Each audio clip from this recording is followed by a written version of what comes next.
if you want abs, just work out your legs.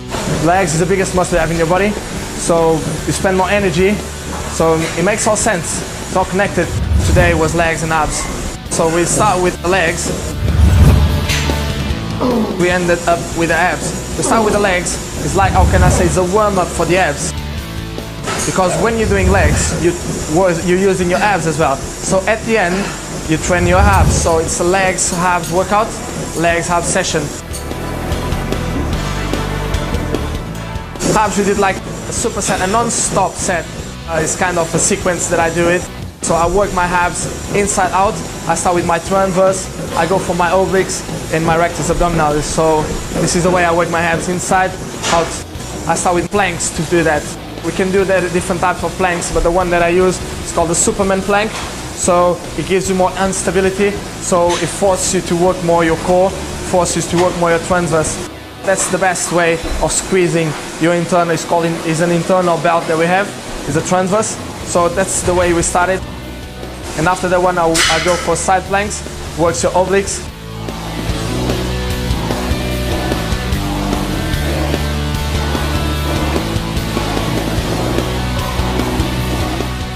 After I still with the isometric training, isometric share on the floor, and afterwards I start to work my obliques. Obliques, there is different types of exercise, twisting,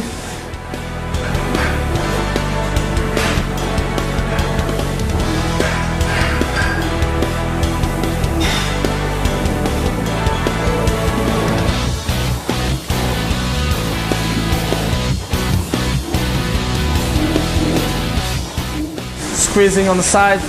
There is many different types. Scissors, so side scissors.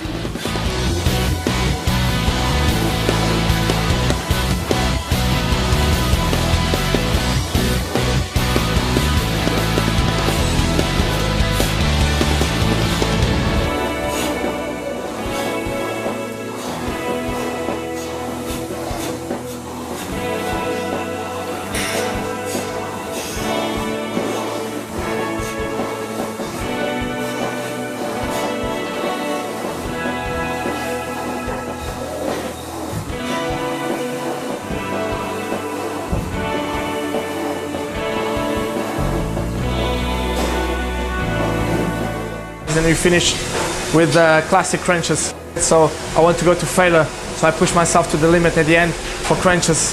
Crunches is the most stable one, so it's the one I can do effectively better, and besides that is the rest abdominal, so it's the one I want to do to work out, not at the beginning but at the end. You want to be perfect technique and you want to get to failure. If you do it non-stop, you will find that it's not easy to do.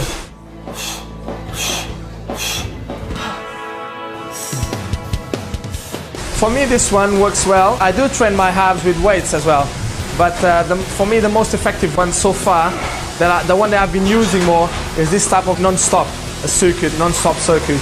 I believe it works better because the abs is kind of a resistance muscle because you use it through all the day, so you're always using your abs. So that's why I think it responds better to this resistance high reps training. Like, it's not the same thing of a biceps or a chest.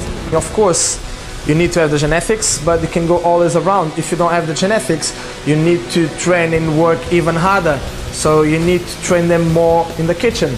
So what I believe, I always train my abs in the kitchen, but the thing what I believe is all combined: genetics, dieting and training.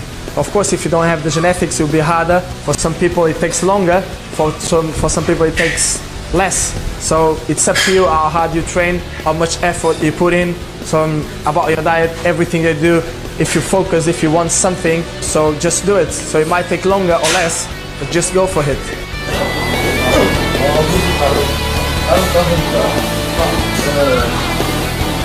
The training that we've done today, of course it can make a difference. Of course, it's not only the diet. You need to try to pump out your abs, so you need to create an hypertrophy. The first thing that people want is, I believe, they want abs. They want to see nice and good abs, because shoulders, biceps, even legs, like everybody can get there. So size, everybody can get. So I think it's what causes more impact is the abs. The first thing that people look at, abs. I think middle section is the first one you look at.